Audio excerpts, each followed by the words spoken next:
మాతృదేవోభవ. ఒడిలో కూర్చొనియుండ నీవు మమతాయోగము పాటించి ప్రేముడిమై దేహమునెల్ల తాకునప్పుడు ఏమో గాఢ సంరక్షలో గుడిలో దీపము ఓలెనుంటిని ఇప్పుడీ క్రూర ప్రపంచంబులో అడుగుల్ మోపుటకే భయం బగునే. అమ్మా ఎట్లుగా పాడెదో, అమ్మా ఎట్లుగా పాడెదో. ఏబిఎన్ ఆంధ్రజ్యోతి ప్రేక్షక మహాశయులందరికీ నవజీవన వేదం అనే కార్యక్రమంలో 137వ భాగానికి స్వాగతం పలుకుతాం. అర్జునుడు ఎంత అడిగినా సరే, ఏ రూపాల్లో కనిపిస్తావో, ఏ రూపాల్లో నిన్ను ఆరాధించాలో చెప్పవయ్యా అని అడిగినా సరే, భగవంతుడికి ఈ మార్గం చెప్పడం ఇష్టం లేక, ఇది చెబితే అజ్ఞానంలో పడిపోతారన్న భయంతో ముందుగా నేను ఎలా ఉన్నానో అర్థం చేసుకోవయ్యా. అహమాత్మా గుడాకేశ సర్వభూతాశే స్థిత అహమాదిశ్య మధ్యం చ భూతానామంత ఏవ చ. ఇది నా స్వరూపం. ఇంకా నీకు అర్థం కాలేదంటే చెబుతాను, నేనేం చెప్తాను దానికి. ఉపాధ్యాయుడి కర్తవ్యం ఏమిటంటే పిల్లాడికి ఒక మార్గంలో తప్పితే మరో మార్గంలో అర్థమయ్యేలా చెప్పడమే. అర్థం కాకుండా ఊరికే అర్థం కాలేదా 4 సార్లు రాయి, 10 సార్లు చదువు అంటే ఉపయోగం లేదు. అర్థం కాని దాన్ని రాసినా ఏం అర్థం కాదు, వ్యర్థం అవుతుంది. భగవంతుడు ఎంత ఓపిక కలిగిన ఉపాధ్యాయుడు, కృష్ణం వందే జగద్గురుం అని ఎందుకు అన్నారు అంటే ఎంత ఓపికగా చెబుతున్నాడు. ఈసారి చూడు, ఈసారి ప్రయత్నం చేయి, తప్పితే చూద్దాం, వేరే చెబుదాంలే, దాని గురించి కాదు. అహమాత్మా గుడాకేశ. గుడాకేశ అనేది అర్జునునికి సంబోధన. గుడాక ఈశ, ఇంద్రియములకు ప్రభు అయిన వాడు ఒక అర్థం చెబుతారు. సరే, ఆయన కేశపాశాలను వర్ణించాడనేటువంటి భావన కూడా ఉంది, అది పెద్ద విషయం కాదు. సర్వభూత ఆశయస్థితగా అన్ని జీవుల హృదయాలలో ఉన్న ఆత్మ నేనే అన్నాడు. అదే కదా మాకు అర్థం కావట్లేదు అంటారు. మనకు అందరికీ అర్థం కాదు అదే. వేదాంతోపన్యాసాలు బాగా వింటాం, రమణ మహర్షి పుస్తకాలు చదువుతాం, మనకు అర్థం కాలేదంటాం. పురాణాలు బాగా అర్థమవుతాయి అందరికీ. జిడ్డు కృష్ణమూర్తి గారి సాహిత్యం ఎవరన్నా చదవమంటే ఏమిటో అర్థం కాదండి, అదే వచ్చిన ఇబ్బంది. పురాణాలు ఎలా అర్థమయ్యాయి? కథ రూపంలో ఉన్నాయి. మంచో చెడ్డ ఓ కథలు వేశారు మనకు, కానీ అందులో జరిగిన మాయ గమనించండి మీరు. ఆ కథను పట్టుకున్నాం, మనం కథ తత్వాన్ని వదిలేసాం. అందుకే కృష్ణమూర్తి గారు కథ చెప్పడం, అందుకే ఆయన చాలామందికి ఎక్కడం. కానీ ఈ పురాణ సాహిత్యం చదివి కృష్ణమూర్తి గారి సాహిత్యాన్ని చాలా ఓపికగా ప్రతి వాక్యం అర్థం చేసుకుంటూ అన్వయించుకుంటే ఏమీ అర్థం కానిది ఒక్కట్లేదు. నాకు ప్రతిదీ అర్థమైంది, ఏమి ఇబ్బంది పెట్టలేదు నాకు. పైగా అసలు ఈ పురాణాలను సరిగ్గా అర్థం చేయించింది నాకు కృష్ణమూర్తి గారి సాహిత్యమే. ఆశ్చర్యంగా ఉంటుంది. నన్ను అడిగితే జిడ్డు కృష్ణమూర్తి గారి సాహిత్యం యోగ వాసిష్టం కంటే గొప్పది. ఇంకది శిఖరస్థాయి వేదాంతం అది. దాన్ని పురాణాలకు అన్వయిస్తే పురాణాలు అర్థమవుతాయి, లేక గోతులో పడతాం. అహమాత్మ గుడాకేశ సర్వభూత ఆశయస్థితగా, అన్ని జీవుల ఆశయం అంటే ఇక్కడ హృదయం. హృదయంలో నేనున్నాను. ఎలా ఉన్నాడు? మంత్రపుష్పంలో చాలా స్పష్టంగా చెప్పారు. భగవంతుడు చిరునామా చెప్పారు, డోర్ నెంబర్ సహా ఆధార్ కార్డు మీద రాసినంత స్పష్టంగా. ఏదో తలుపు ఇంటి నెంబర్ వేసి, మళ్ళీ ఏదో కాలనీ రాసి, మళ్ళీ ఏదో ఫలానా పురి అని ఫేజ్ 1 ఫేజ్ 2 రాసి, మళ్ళీ ఏదో ఫలానా పెద్ద చిక్కడపల్లి అని రాసి, మళ్ళీ హైదరాబాద్ అని రాసి, ఏదో 94 93 నెంబర్ వేసినట్టు ఇంత స్పష్టంగా మంత్రపుష్పంలో. పద్మకోశ ప్రత్యేకాశకం హృదయం చాప్యధోముఖం అధోనిష్ఠ్యా వితస్యాంతే నాభ్యాముపరి తిష్టతి జ్వాలమాలాకులంభాతి విశ్వస్యాయతనం మహతు సంతతకం శలాభిస్తు లంబత్యాకోశ సన్నిభం తస్యాంతే సుశరగం సూక్ష్మం తస్మిన్ సర్వం ప్రతిష్ఠితం తస్య మధ్యే మహానగ్ని విశ్వార్చిర్విశ్వతోముఖః సోగ్రభుగ్విభజన్ తిష్టన్నాకారమజరః కవిః తిర్యగోర్ధ్వమధశాయీ రశ్మయస్తస్య సంతతా సంతాపయతి స్వం దేహం ఆపాదతలమస్తకః తస్య మధ్యే వహ్నిశిఖా అనీయోర్ధ్వా వ్యవస్థితః నీలతో యదమధ్యస్తాత్ విద్యుల్లేఖేవ భాస్వరా నీవారశోకవత్తన్వీ పీతా భాస్వత్యనూపమా తస్యాశిఖాయా మధ్యే పరమాత్మా వ్యవస్థితః స బ్రహ్మ సచివత్సకరిశ్చేంద్రః సోక్షరః పరమస్వరాట్. ఇది గుళ్ళో మనం వెళ్ళగానే కొంచెం తొందరగా వెళ్ళిపోవాలంటే పాదుకరించి పంపిస్తారు. కాస్త సావకాశం ఉంటే పెద్దవాళ్ళు వచ్చినప్పుడు మంత్రపుష్పం చెప్పమంటారని అడుగుతారు. అందులో మళ్ళీ లఘువ పెద్దదా అంటారు. లఘు మంత్రపుష్పం వేరే. రాజాధిరాజాయ ప్రసఖ్య శాఖినే అని మొదలెట్టేస్తాడు. కాస్త వివరంగా చెప్పండి, మేము కాస్త అవకాశంగా చూద్దామని వచ్చాం. బాగుంది. దాత పురస్తాద్యముదా జహార చక్ర ప్రవిద్వాన్ ప్రతిశతస్రహ అని మొదలు పెడతారు. ఆ మంత్రపుష్పాన్ని కాస్త ఓపిగ్గా వినాలి. ముందు అర్థం తెలియపోయినా ఓపిగ్గా వినాలి. ఈవేళ మన అదృష్టం, పూర్వం లేవు ఇవన్నీ. మంత్రపుష్పానికి ప్రతిపదార్థం తాత్పర్యంతో సహా పుస్తకాలు వచ్చాయి. అవి చదవకూడదని ఏం లేదు, చదువుకోవచ్చు. అన్నిటికీ నియమాలు ఏం లేవు, కంగారు పడక్కల. విషయం తెలుస్తుంది. ఈలో ఆ తెలిసాక ఇప్పుడైనా గుళ్ళో వింటూ అయిపోయి ఎంత గొప్ప అర్థం ఉందా ఇందులో. ఇది చూడండి, పద్మకోశ ప్రతీకాశకం హృదయం చాపి అధోముఖం. ఎక్కడ భగవంతుని యొక్క స్థానం అంటే అసలు మనిషి శరీరంలో హృదయం అధోముఖం పద్మకోశం, కిందికి వేలాడదీసినటువంటి తామర పువ్వు పీఠంలా ఉంటుంది.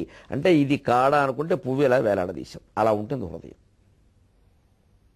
అది ఎక్కడ ఉంటుంది? అధో నిష్ఠ్యా. ఇక్కడ ఈ గొంతు కింద భాగాన్ని నిష్ఠి అంటారు సంస్కృతంలో. ఇక్కడి నుంచి సరిగ్గా వితస్థ్యాంతే, వితస్థి అంటే జానెడు, ఇక్కడి నుంచి సరిగ్గా జానెడు. ఇక్కడ ఈ గుంటలో గొంతు కింద గుంట ముచ్చెలు గుంట అంటారు, కూడా ఈ వెనక కూడా ముచ్చెలు గుంట అంటారు. ఇక్కడ సరిగ్గా ఈ బొటనవేలు పెట్టి ఇక్కడి నుంచి కిందికి వితస్థి జానెడు. అరత్రి అంటే ఏదో మూరెడు, వితస్థి అంటే జానెడు. ఇక్కడ సరిగ్గా మళ్ళీ అక్కడ నాభ్యాముపరి తిష్టతి, మళ్ళీ బొడ్లో వేలు పెట్టి ఇక్కడ ఒక్కొక్క జానెడు పైకి. సరిగ్గా ఈ జాన ఎక్కడ కలుస్తున్నాయి? ఇక్కడ ఈ సరిగ్గా. అందుకే సరిగ్గా మనం మెడలో మాల వేసుకుంటే ఈ రుద్రాక్షమాల ఈ మధ్యలో ఉండే మణిపూస అనేది ఇక్కడికి వస్తుంది సరిగ్గా. అది హృదయస్థానం. కొలికి పూస అందుకోసం పెట్టుకోమన్నారు. ఇక్కడ మన హృదయం ఉండే స్థానం ఇక్కడ, ఇది హృదయం ఉండే స్థానం. అందుకని హృదయం ఇక్కడ ఉన్నది, హృదయం ఇక్కడ ఉన్నది అని రాశారే, అది అక్కడ ఉండేది గుండె, అది హృదయం కాదు. అది ఛాతీ, అది గుండె. హృదయం అక్కడ ఉండదు, ఇక్కడ ఉంటుంది. పద్మకోశ ప్రతీకాశకం హృదయం చాప్యధోముఖం అధో నిష్ఠ్యా వితస్థ్యాంతే నాభ్యాముపరతిష్ఠతి. శరీరంలో చిరునామా చెబుతున్నాయండి. ఏదో ఆ పక్క వీధికి వెళ్ళి రెండో వైపు తిరుగు, కుడివైపు మూడో సందు, second left, third left right అన్నట్టు. ఇంతకంటే ఎవరు చెప్తారు? పట్టుకోవడం మన పూచి. ఇంకా పట్టుకొచ్చి తీసుకొచ్చామంటే అలాగా. పైనుంచి సరిగ్గా జానుడు చూసుకో, కింద నుంచి సరిగ్గా జానుడు చూసుకో, మధ్యప్రదేశం చూసుకో, అక్కడ అది హృదయస్థానం. ఇక్కడ పరమాత్మను అని చెప్పండి, అక్కడ హృదయస్థానం అది. సంతతకం శిలాభిస్వలంబత్యాకోశ సన్నిభం.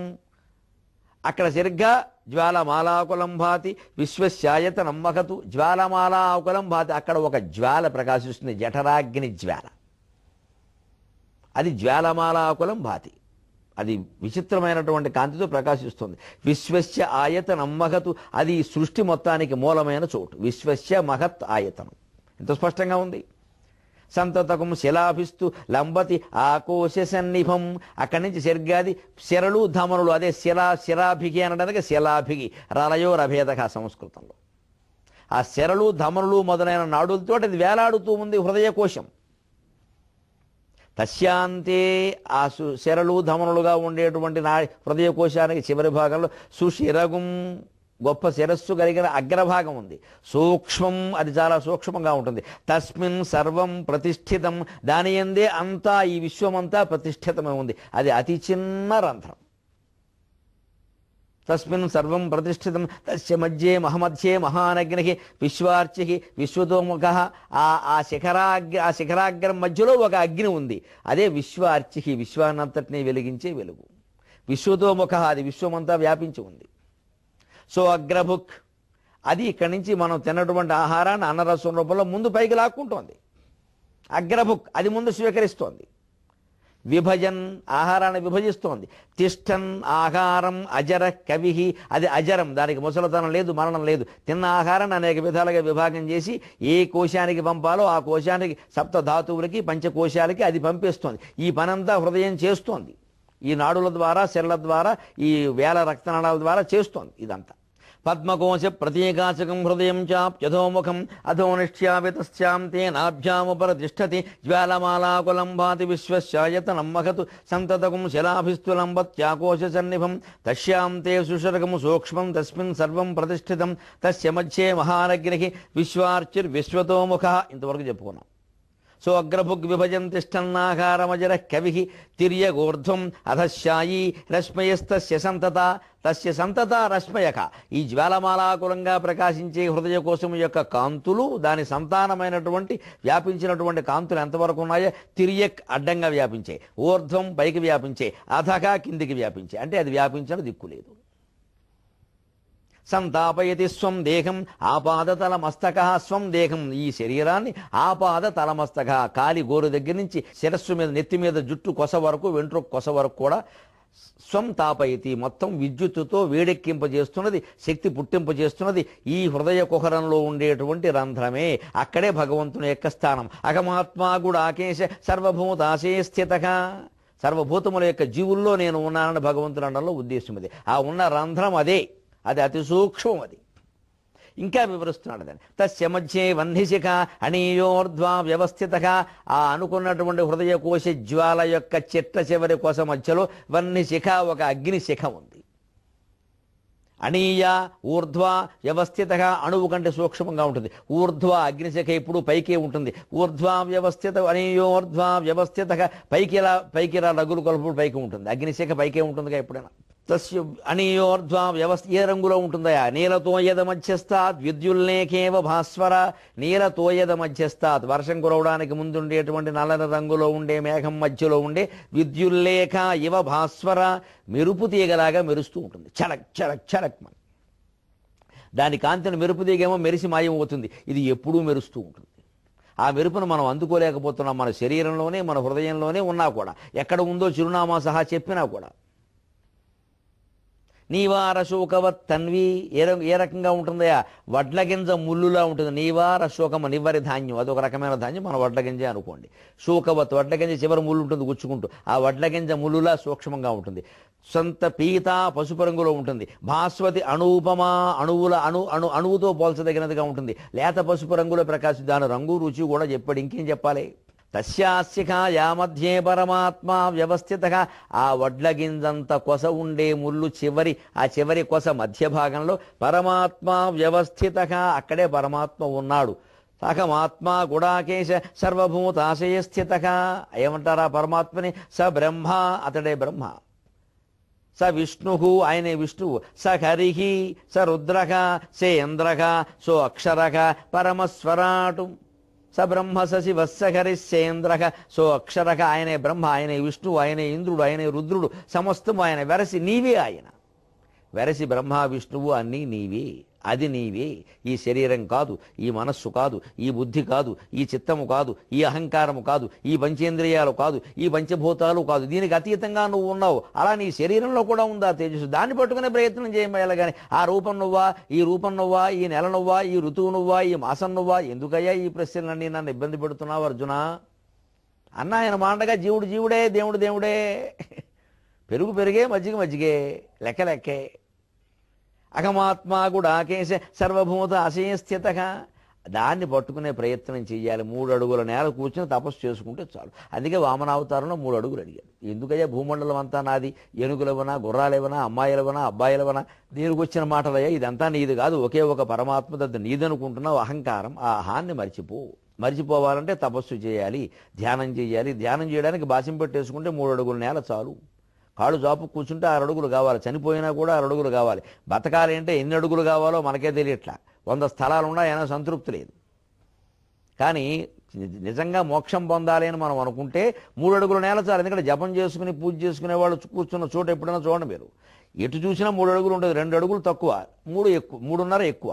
అందుకే 3 అడుగుల నేల అడిగాడు. 3 అడుగుల నేలలో కూర్చుని ధ్యానం చేస్తే నువ్వెవరో నీకు అర్థమవుతుంది. విశ్వమంతా నీదే అని, ఈ రాజ్యం నాది, నేను దానమిస్తున్నా, పుచ్చుకునేవాడు వేరే ఉన్నాడు, ఈ అజ్ఞానం ఎందుకయ్యా అని బలిచక్రవర్తిని ఆయన అధిక్షేపించడం కోసం వామనుడు ఆయన శిరస్సు మీద పాదం పెట్టాడు. ఎందుకంటే అజ్ఞానం ఎక్కడ ఉంటుంది? మెదడులో ఉంటుంది. మెదడు ఎక్కడుంది? బలిచక్రవర్తికి శిరస్సులో ఉంది. కాబట్టి శిరస్సు మీద పెట్టాడు.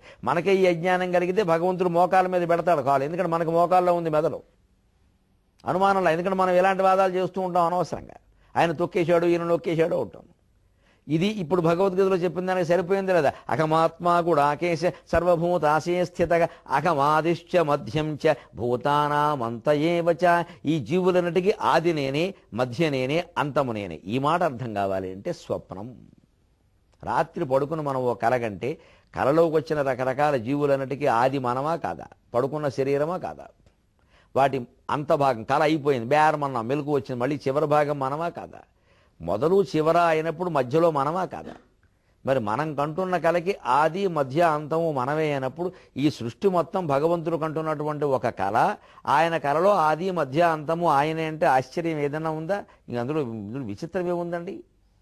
అద్దములోన కనపడు మహానగరంబును బోలి విశ్వమే ముద్దులు మూటగట్టును ప్రమోదము నించును మాయమౌను తానద్దము తీసివేయ పరమాత్ముడు కన్న కలల్ ప్రపంచముల్ నిద్దురలోన కన్న కల నిక్కముగాదు కదా తలంపగన్. ఈ పద్యం ఒక్కసారి గుర్తు చేసుకుంటే ఇదంతా పరమాత్మ కంటున్న కళ.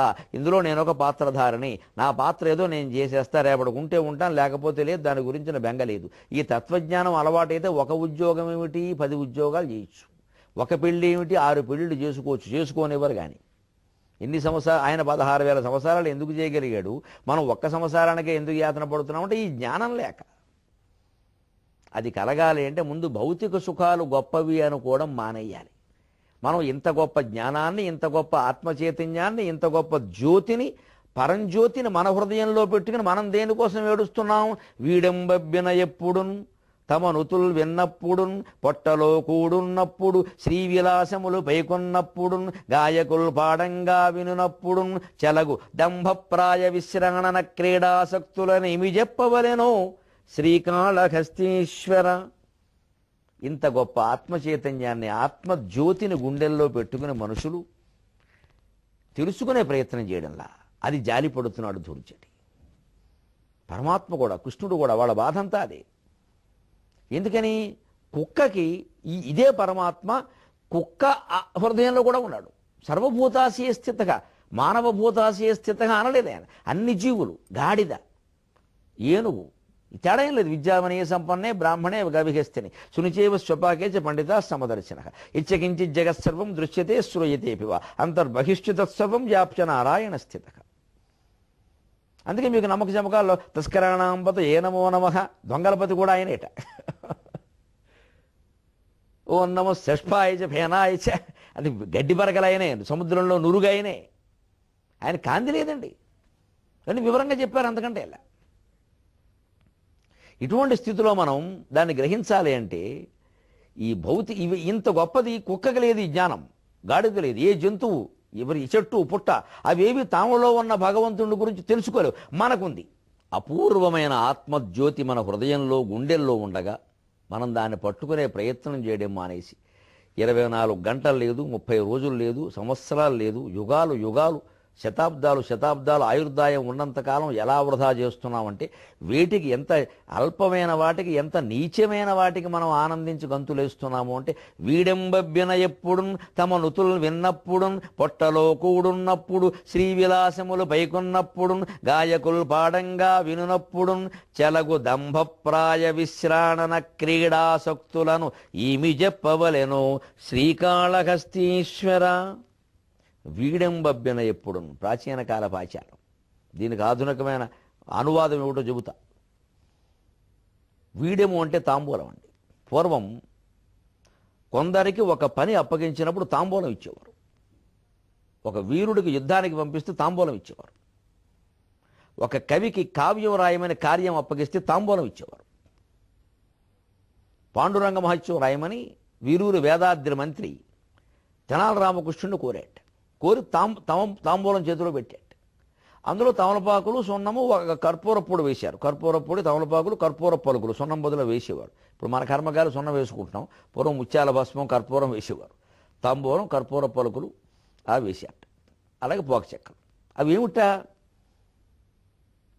మామూలు కర్పూరాలు కాదండి, సాక్షాత్తు పలుకుందొయ్యలికెంపు మోవిగనయం భాగాలు అయ్యింతి చెక్కుల బోలుం తెలనాకులు అయ్యువిధ పల్కులు బోలు కప్రంపు పల్కులతో కూడిన వీడియంబొసగెనాకున్ పద్మనాభర్చన కలనా పావన హస్త కంకణ జనత్కారంబు తోరంబుగా.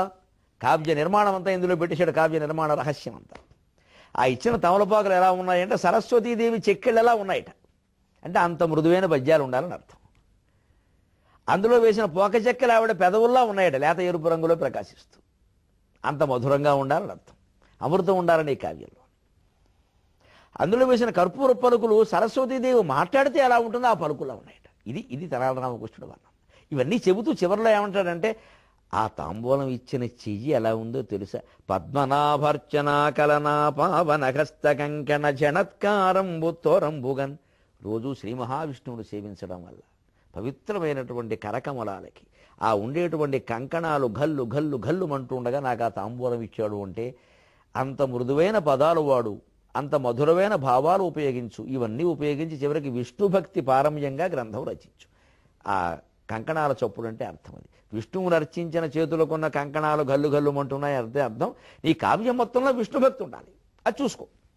ఇంత గొప్ప తాంబూలం ఇచ్చాడు. ఆవేళ తెనాలి రామకృష్ణుడు ఎంత గర్వించాడు. అలాగే వీరులకు యుద్ధానికి ఎడుతుంటే తాంబూలం ఇచ్చేవారు. ఇప్పటికే అందుకే పెళ్లి నిశ్చయం అయితే తాంబూలాలు ఇవ్వడం అంటారు. పూలు పండ్లు అంటారు కొన్ని ప్రాంతాల్లో, నిశ్చితార్థం అంటారు. తాంబూలం ఇవ్వడం అనే ఆచారం. ఒక్కోసారి ఆ వీరులు తాంబూలం అందుకున్నప్పుడు మనకిచ్చారు మనకిచ్చారు అని గొప్ప గర్వించేవాడు. ఇవాళ చూడండి, ఈ వీడియో అంటే ఏంలా, రాష్ట్ర ప్రభుత్వ పురస్కారాలు, హంస పురస్కారం హింస పురస్కారం అంటూ ఏదో ఇస్తారు. అది అందగానే నాకు ఇచ్చారు, స్టేట్ మొత్తంలో నాకే ఇచ్చారు. ఈవేళ ఈ మధ్య అవి కూడా ప్రతిభను పెట్టి ఇవ్వట్ల. కులాలు ప్రాంతాలు రకరకాల రిజర్వేషన్లు అయిపోయాయి, అవి కూడా దిగజారిపోయాయి. వారికి ఇవ్వకపోతే ఏమైనా అనుకుంటారేమో, వాళ్ళ కులం వాళ్ళు కూడా ఇచ్చేద్దాం, దీన్ని బట్టి ఇస్తారని ప్రతిభలు. ఇంకా హంస అనవసరం, హింసే అంచేది. ఇది అనువాదం అంటే. ఈవేళ గవర్నమెంట్ ఇచ్చే పురస్కారాలు ఎవరికి కావాలి? ఇవి ప్రజల మన్నన కావాలి. కానీ అసలు ప్రజల మన్నన కూడా అక్కలేదని అడిగితే నా పోటీ యోగి అయిన వాడికి నా పద్యాలు నేను చదువుకుంటా, ఎవడో నన్ను మన్నించేది ఏమిటి? అది లెక్కలేని విషయం. అది వాడికి యోగం ఉంటే వచ్చి వెంటాడు, లేకపోతే లేదు. మన పద్యాలు మనం చదువుకుంటాం, లేదా పోతన గారు పద్యాలు చదువుకుంటాం, కూర్చొని ఆనందంగా ఉంటుంది. ఈ తాంబూలాలు ఇచ్చినప్పుడు పురస్కారాలు ఇచ్చినప్పుడు గర్విస్తూ ఉంటారు మనుషులు. తమ నుతులు విన్నప్పుడు అప్పుడు సన్మానం అంటారు. ఒక ప్రత్యేక ఆసనం మీద కూర్చోవలసిందిగా కోరుతున్నాం అంటారు. ఈయనేమో అక్కడికి మనస్సులో కోరిక కానీ వద్దండి, ఎందుకండి నేను వద్దని చెప్పాను కదా, అసలు చేయమని చెప్పింది నేనే అంటాడు. ఇదో మొహమాట, లేని పోను మొహమాట. మరలేదు మీరు కూర్చోవాలండి, మీకు ఏదో చిన్నది చంద్రుడికో నూలు పోగేం కదా, అప్పుడు 10,000 అయింది. డ్యాన్స్ కార్యక్రమాలు ఇవన్నీ. కూర్చుంటారు అక్కడేమో వారు అంతవారు ఇంతవారు, వీరు సరస్వతి పుత్రుడు అని విచిత్రంగా పొగుడుతూ ఉంటారు. ఇవన్నీ ఈయనకి అంతవాడే అనుకుంటాడు ఈయన. అనుకుని అలాగా ఏమిటో అలాగే అంటున్నారు అందరూ ఈ మధ్య అని ఏదో ఇదో ఆనందం, ఇదో వెర్రి ఆనందం. తమ నుతులు విన్నప్పుడు పొట్టలో కూడున్నప్పుడు ఇంకో కొంతమంది ఉంటారు, అసలు వీళ్ళకి భోగాలు అక్కల, తాంబూలాలు కూడా అక్కల.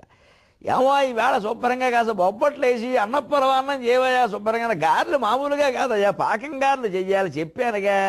పనసపుట్టు కూరై పులిహోర పెట్టు, అందులో నిలువుగా చీరు మిరపకాయ, వీడు దుంపదగా జీవితం అంతా ఇంతే. విధును సినిమాలో బాలసుబ్రహ్మణ్యమే. పులిహోర ఎప్పుడు రేపటికే, ఏదో తోటకూర పులుసు ఎప్పుడు నీటికే అంటే తిండే ఎంతసేపును. అర్ధరాత్రి లేవడం, నాలుగు చప్పగా చచ్చింది, ఏమో మామిడి తాండ్ర ఏమి లేదు అండి. ఇప్పుడు 70 ఏళ్ల వాడికి మామిడి తాండ్ర దీనికి ఇంత బ్రహ్మాండంగా వేసాడో బాలుడు గారు ఆ పాత్ర. కొంతమందికి ఇంతే పొట్టలో కూడున్నప్పుడు కడుపు నిండితే చాలా, అమ్మాయ ఆత్మారాముడు శాంతించాడే, రాత్రికి ఏం వండుతావు, ఇంకా ఇప్పుడు అవ్వలేదు భోజనం అంటే రాత్రికి ఏమిటో మెనువు చెప్పాలి ఈయనకి. అదే ఆనందం, కొంతమందికి అదే ఆనందం. 2 పూట్ల తిండి ఉంటే చాలని ఇంకేమిటండి అంటారు. 4 వేళ్ళు నోట్లోకి పోతే అదే చాలు. అదే వేలు కంట్లో కూడా పోతున్న తర్వాత తెలియదు ఈయనకి. శ్రీ విలాసములపై కొన్నప్పుడు కొంతమందికి డబ్బు బాగా కలిసి వస్తుంది, ఏదో వ్యాపారం చేస్తాడు, సంస్థ పెడతాడు, అనుకోకుండా పెద్ద కాంట్రాక్ట్ ఒకటి దొరుకుతుంది, విదేశాల కాంట్రాక్టు. దాంట్లో ఏకంగా ఒక 30-40 కోట్లు సంపాదించే అవకాశం వచ్చి, ఇక ఆ రోజు ఆ సూట్ కేసు వేసుకుని ఇంటికి వస్తాడండి, ఫ్లైట్ దిగి ఈ టై ఇలా సర్దుకుంటూ వచ్చేసి, గుడ్ న్యూస్, 200 crores కాంట్రాక్ట్ మాకు వచ్చింది అని పెళ్ళాల దగ్గర పిల్లల దగ్గర పక్క వాళ్ళ దగ్గర ఇంకా పోజ్ బ్రహ్మాండం. ఎప్పుడు మొన్న తిరుపతి వెళ్ళొచ్చాం, ఆ తర్వాత ఇంకా అక్కడ తిరుపతి మీద నమ్మకం పెరుగుతుంది. నిజానికి ఈ కాంట్రాక్ట్గా దేవుడికి సంబంధం లేదు, ఆయన ఇప్పించే కాంట్రాక్టులు ఎలా ఉండవు. ఈ డబ్బులు వచ్చే కాంట్రాక్టులు, ఈ మోసాల కాంట్రాక్టులు వెంకటేశ్వర స్వామి ఇప్పించడు, ఆయన పని కాదు. మన ఊహలు ఇవన్నీ, ఇంకా అక్కడి నుంచి ఆట ఏదో మొక్కుకోవడం. ఇది ఎలాగా? ఇవే శ్రీవిలాసములపై కొన్నప్పుడు, అనుకోకుండా ఏదైనా డబ్బు కలిసి వచ్చినప్పుడు, ఆస్తులు కలిసి వచ్చినప్పుడు, పోయిందనుకున్న ఆస్తి వచ్చినప్పుడు, కోర్టులో వ్యాజ్యం ఎక్కినప్పుడు, ఇవన్నీ గాయకులు పాడంగా విన్నప్పుడు. మరికొందరు ఉంటారని విచిత్రంగా, వాళ్ళకి వీరకర్తవ్యాలు అక్కర్లేదు, భోజనం కూడా వాళ్ళకంత ఎక్కే విషయం కాదు, ఈ వ్యాపారాలు లాభాలు కూడా వాళ్ళకి సంగీతం పిచ్చి. ఇంకా వాళ్ళు సంగీతంలో పడిపోయి ఇంకా అవతల ఇంక తొడ బదలైపోతూ ఉంటుంది. చెంబై వైద్యనాథ్ భాగవతారని ఆయన ఎప్పుడు విన్నాడు తెలియదు ఈయన. అవి చెంబై ఏముందండి, అసలు ఎంఎస్ సుబ్బలక్ష్మి అండి, తీసేయి మొత్తం బాలమురళీకృష్ణ. అబ్బే అది కూడా కాదు, నేదునూరు కృష్ణమూర్తి. ఇక మొత్తం అందరి పేర్లు చెప్పి ఈ పోలికలు చెప్పుకుంటూ వారి కచేరీ వీరి కచేరీ వీరి కచేరీ అన్నీ వినడమే సరిపోతుంది. ఎక్కడా ఇందులో ఒక్క పాటకి అర్థాన్ని గమనించడం. శాంతము లేక సౌఖ్యము లేదు అనే కీర్తనకి తొడ బద్దలు కొట్టాడా లేదా, రాగం బాగా పాడాడా లేదా, శాంతము లేక మళ్ళీ ఆపి శాంతము లేక మళ్ళీ ఆపి శాంతము లేక అని 16 సార్లు అన్నాడా లేదా, 11 సార్లతో ఎందుకు ఆపేశాడని ఆలోచిస్తాడు తప్ప అసలు ముందు శాంతం లేకపోతే సౌఖ్యం లేదని చెబుతున్నాడు కదా, మనం శాంతంగా ఉందామని ఆలోచించడం. ఇదో పిచ్చి. సంగీతం ద్వారా సాహిత్యం ద్వారా అంతిమంగా ఆ తత్వాన్ని గ్రహించాలి తప్ప ఈ తొడబద్దలు కొట్టుకోవడంలో పడిపోకూడదండి. ఎవడు బాగా ఎక్కువ బద్దలు కొట్టాడు, ఎవడు ఎక్కువ సంగతులు వేసాడు, ఎవరికి ఎక్కువ పురస్కారాలు వచ్చాయి, ఎవరికి ఎక్కువ సీడీలు ఎక్కువ, ఎవరు అమ్ముడయ్యాయి, ఎవరి కచేరీలు బాగా జరుగుతున్నాయి, ఇదో అజ్ఞానం. ఆధ్యాత్మికతలో కూడా ఈ అజ్ఞానం భయంకరంగా ప్రవేశం. అలా ప్రవచనం తత్వం అక్కల ఆ సీడీ ఎప్పుడు నేను వింటూ ఉంటాను. ఎందుకు వినడం మళ్ళీ యాక్సిడెంట్ అవుతుంది. బండి నడిపేటప్పుడు బండి నడపాలి, సీడీ వినకూడదు. బండి నడిపేటప్పుడు సినిమా పాట వినడం ఎంత తప్పు, ప్రవచనం వినడం కూడా అంతే తప్పు. బండి నడిపేటప్పుడు బండి మీద అసలు ఆధ్యాత్మిక తత్వం అంటే అది. ఏ పని చేసేటప్పుడు ఆ పని మీద దృష్టి పెట్టాలి. కారు నడుస్తూ ఉంటే కారులో మిగిలిన వాళ్ళు వినొచ్చు సీడీ, డ్రైవర్ సీడీ మీద దృష్టి పెట్టకూడదు, ప్రమాదం అది. అది ప్రవచనం సీడీ కదా, ప్రవచనం సీడీకిను కరిష్మా కపూర్ సీడీకి తేడాలు ఏం లేవు. దృష్టి ఒకటే, దృష్టి మారింది, దృష్టి మారకూడదు. దృష్టి డ్రైవింగ్ మీద, అది ప్రవచనం సారాంశమే. అది ఏ పని చేస్తున్నామో కర్మణ్యేవ అధికారస్తే మా ఫలేషు కదాచన, పని మీద దృష్టి పెట్టి ఫలితం కాదు అంటే మనం స్టీరింగ్ మీద దృష్టి పెట్టకుండా ప్రవచనం మీద దృష్టి పెట్టేమంటే మనం భగవద్గీతను ఆచరించట్ల. ఏ పని చేసేటప్పుడు ఆ పని మీదే దృష్టి పెట్టమని చెప్పాడు భగవంతుడు, ఇంకేమీ ఆలోచించకుండా. అప్పుడు పని బ్రహ్మాండంగా నడుస్తుంది, పని తాలూకు మసి బంధం వాసన మన అంటుకోదు. అంత గొప్ప విషయం. ఇలా ఏడిచి కొట్టుకుపోతారు తప్ప దంభప్రాయ విశ్రాణన క్రీడాశక్తులు. తిండే గొప్పదనొకడు, సంగీతమే గొప్పదనొకడు, వీరత్వమే గొప్పదనొకడు, కవిత్వమే గొప్పదనొకడు, రకరకాల శృంగార భోగాలే గొప్పవనొకడు, రకరకాలుగా వాదిస్తారు. కానీ ఏం చెప్పగలను శ్రీకాళహస్తీశ్వర దంభప్రాయ విశ్రాణన క్రీడాశక్తులను. ఇవన్నీ నశించిపోయే విషయాలని తెలుసుంటూ కూడా వాటి కోసం అంతా తప్పించిపోతారు. గుండెల్లో ఉన్న ఆత్మజ్యోతిని అహమాత్మ గుడాకేశ సర్వభూతాశే స్థితక, ఆ గుండెల్లో ఉన్న పరంజ్యోతిని పట్టుకునే ప్రయత్నం చేరి సంగీతం ద్వారా, సాహిత్యం ద్వారా, ఈ తాంబూలాల ద్వారా, ఈ వీరత్వం ద్వారా ఆ ప్రయత్నం చేరేమిటయా అని బాధపడుతున్నాడు. నవజీవనంలో ఒక క్షణమైనా మనం ఆ ప్రయత్నం మీద దృష్టి పెడదాం. సెలవు.